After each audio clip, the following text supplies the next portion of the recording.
Hello दोस्तों, नमस्कार। Smart study online classes में आपका स्वागत है।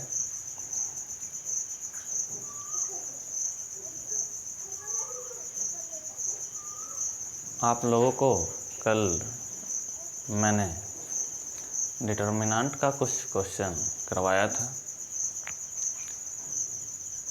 तो उम्मीद है आप लोग उस वीडियो को देखे होंगे। और आज हम लोग एक नए टॉपिक को देखेंगे जो मैट्रिक्स है, क्योंकि डिटर्मिनेंट से पहले पढ़ना होता है और इसके बाद डिटर्मिनेंट पढ़ना होता है। तो देखते हैं कुछ मैट्रिक्स के बारे में कि मैट्रिक्स क्या होता है, कैसे मैट्रिक्स के सवालों को हम लोग करेंगे। है कुछ नहीं, बस लगातार मेहनत की ज़रूरत है। 11th-12th आपसे कम से कम जो 10th का जो सिलेबस है, अगर आप 10th में 2 घंटा पढ़ते होंगे तो इंटर में कम से कम आपको अगर बढ़िया से पढ़ना है तो 8 घंटा पढ़ना होगा। बहुत ज़्यादा मेहनत की ज़रूरत है, क्योंकि यहाँ से पूरा पैटर्न चेंज हो जाता है और आपको नया नया चीज़ पढ़ना होता है, और वो भी डीप में जाके। क्योंकि इंडिया के जो सारे एग्ज़ाम हैं वो यहीं से स्टार्ट होता है।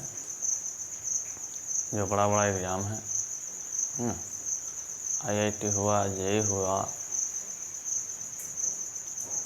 IAS हुआ, PCS हुआ, ये सब का सिलेबस यहीं से स्टार्ट होता है। और चूँकि यह एक ऐसा सिलेबस है जो पूरे ऑल ओवर वर्ल्ड में मान्य है। NCERT सबका सिलेबस लगभग सेम ही रहता है। तो आपको इस तरह से तैयारी करना चाहिए ताकि आगे चल के कुछ कर सकें। परीक्षा पास करना कोई बड़का बात नहीं है, वो किसी तरह से आदमी पास कर जाता है, लेकिन आने वाले एग्ज़ाम में कैसे उसे क्वालिफाई करें, ये आपके मेहनत पर निर्भर करेगा, कितना आप डीप नॉलेज ले रहे हैं।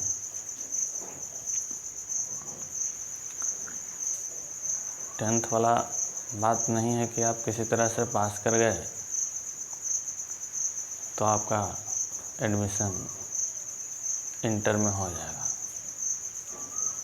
आपको यहाँ पर बहुत मेहनत की ज़रूरत है, नहीं तो फिर ऐसे ही सर्टिफिकेट लेके बैठे रहिएगा।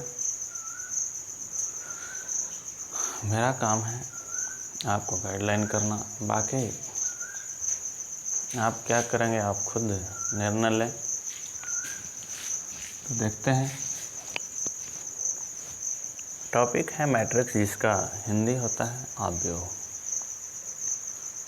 और अवयव का जो चिन्ह है वो कुछ इस तरह से है, स्क्वायर ब्रैकेट के अंदर। और हम लोग इसको बनाएंगे कैसे, तो कहता है मैट्रिक्स का एक रोल कि यदि 2 मैट्रिक्स इस प्रकार से हों कि दोनों का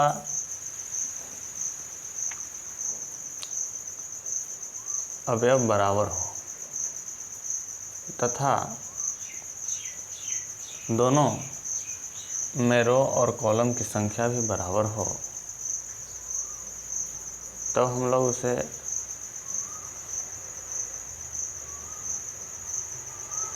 समान अवयव कहेंगे। समान अवयव कहने का मतलब अगर इस मैट्रिक्स में देखा जाए तो एक कॉलम है, एक कॉलम है और 2 रो है। रो की संख्या ऐसे गिनती करते हैं, ये पहला रो हुआ, ये दूसरा रो हुआ, कॉलम ऐसे सिंगल, एक कॉलम हुआ। उसी तरह से इसमें भी 2 रो हुआ और एक कॉलम हुआ। तो ये दोनों जो मैट्रिक्स है आपस में बराबर होंगे। तो जैसे ही बराबर होता है 2 मैट्रिक्स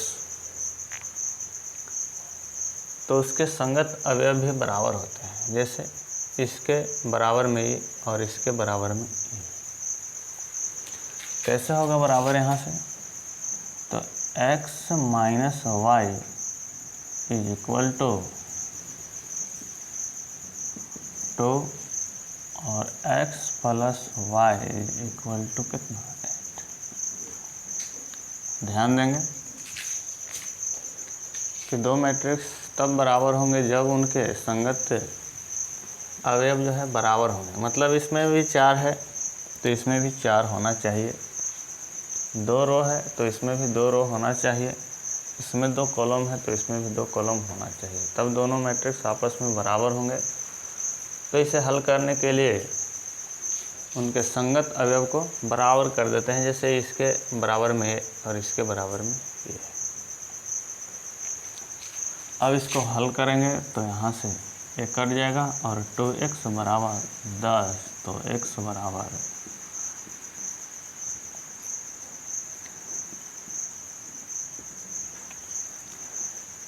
x बराबर 5। अब यहाँ से हम लोग x का मान रख के इसमें और निकाल लेंगे समीकरण 1 से।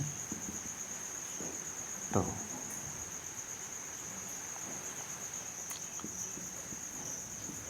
1 में x का मान रखने पर 5 माइनस वाई बराबर 2, तो y बराबर अगर लिखते हैं तो 5 माइनस 2 बराबर कितना? 3। y is equal to 3 answer. इसी तरह से एक और सवाल को हम लोग देखेंगे। इसमें भी 2 मैट्रिक्स है जिसका मान निकालना है। इसमें भी 4 एलिमेंट है और इसमें भी 4 एलिमेंट है और दोनों में रो और कॉलम की संख्या बराबर है। ऐसे रो को देखते हैं, है ना, और ऐसे कॉलम को देखते हैं। पहला रो दूसरा रो, पहला रो दूसरा रो, पहला कॉलम दूसरा कॉलम, पहला कॉलम और दूसरा कॉलम, दोनों में इस तरह से बराबर है। तब हम लोग इसे एक समान मैट्रिक्स कहेंगे।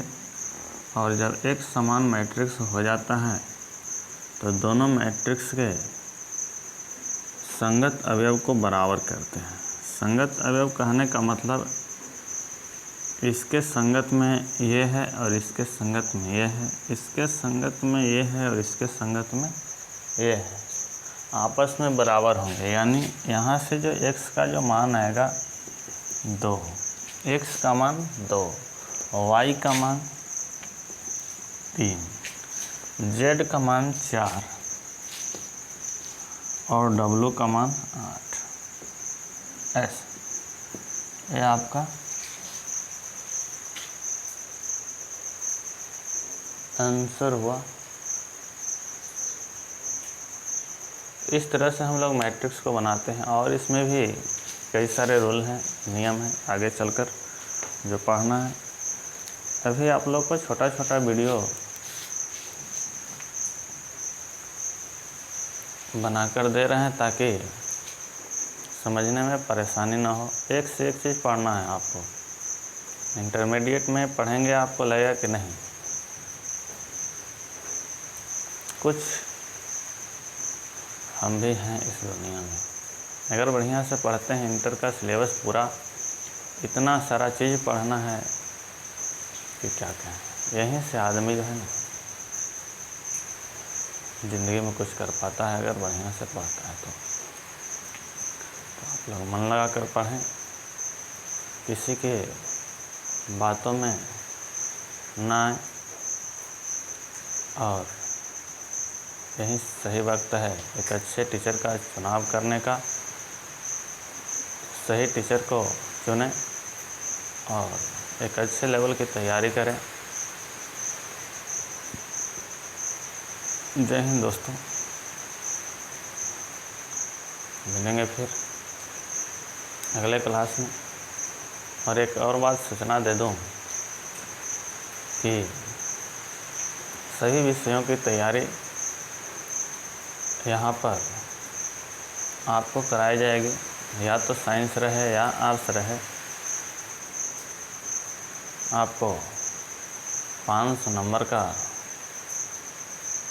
तैयारी कराया जाएगा, वो भी अच्छे लेवल में। तो अगर चाहते हैं तैयारी करने के लिए तो smart study online classes Parshurampur bus stand के पास तो ज्वाइन करें।